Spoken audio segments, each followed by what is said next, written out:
안녕하세요. 인생주막입니다. 오늘은 어느 40대 노총각 배달부가 부모님을 포기할까 하는데 라는 이야기를 할게요. 솔직한 감정을 댓글에 남겨주세요. 46의 노총각 배달부 윤재필은 배달앱 2개를 번갈아 켜며 하루 13시간씩 달린다. 새벽 4시에 일어나 아침 배달을 나가고 해질 무렵이면 땀과 먼지가 온몸에 들러붙어 있다. 그가 집으로 돌아오면 아버지는 침대에서 몸을 제대로 일으키지 못한 채 기다리고 있다. 중풍 후유증으로 오른쪽이 거의 마비되다시피 했다. 부엌에서는 어머니가 가스불을 켜고 냄비를 올려놓은 채 멍하니 서 있다. 최근 기억력이 심하게 떨어져 위험 상황이 자주 생긴다. 엄마 불 켜놨잖아요. 이러다 사고 나요. 재필은 최대한 부드럽게 말하지만 마음은 이미 지쳐 있다. 한계가 없던 건 아니다. 하지만 그는 책임감 하나로 버텼다. 부모님을 내가 모셔야 한다는 굳은 결심이 그를 움직였다. 그러던 어느 오후 비가 추적추적 내리던 날 재필은 배달을 마치고 집으로 돌아오다 이웃에게 전화를 받는다.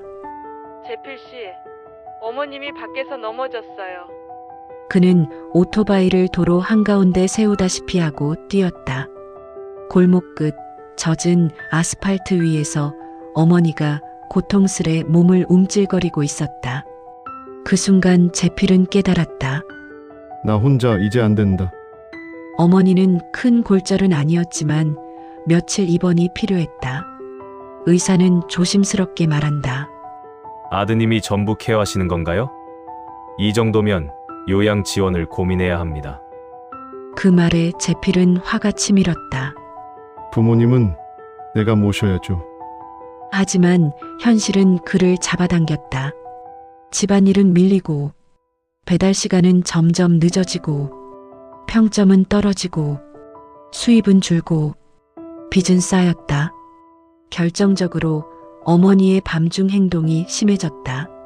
새벽마다 집안을 뒤지고 재필에게 소리를 지르며 알아보지 못하는 일이 반복됐다. 아버지는 늘 죄책감만 쌓여갔다. 재필아, 우리가 집만 되는구나. 그 말이 오히려 재필을 무너뜨렸다. 어느 날 그는 배달 중 부주의로 사고가 났다. 오토바이 파손, 치료비, 수리비, 눈앞이 캄캄했다. 그 밤 재필은 혼자 주저앉아 헬멧을 껴안고 울었다. 분명히 난 잘하고 싶은데 왜 더 무너질까? 새벽 3시 20분 배달을 마치고 돌아오던 그는 경찰차의 불빛을 목격한다. 집 앞에 사람들이 몰려 있었다. 어머니가 사라졌다. 집 문은 열려 있었고 어머니의 신발은 현관에 없었다. CCTV에서는 어둠 속을 홀로 걸어가는 모습이 찍혔다. 어머니가 어디 계신지 아십니까? 경찰의 질문에 재필은 말도 못했다. 마을 전체가 수색에 나섰다. 비까지 내리고 있었다. 2시간, 3시간, 4시간. 재필은 초조와 공포에 몸이 떨렸다. 그리고 날이 밝아올 무렵 마을 외곽 작은 하천 근처에서 경찰이 어머니를 발견했다. 다행히 큰 상처는 없어요.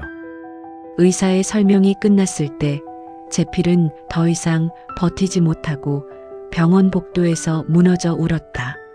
아버지가 아들의 손을 잡았다. 재필아, 우리가 널 잡고 있었구나. 그는 떨리는 목소리로 속마음을 꺼냈다. 아버지, 나도 살고 싶어. 근데 부모 포기하는 사람 되기 싫었어요. 아버지는 잠시 침묵하다 말했다. 이젠 내가 우리 버티는 기둥이 아니라 우리가 내 삶을 살도록 놓아줘야 할 때다. 그 말이 재필의 마음을 꿰뚫었다.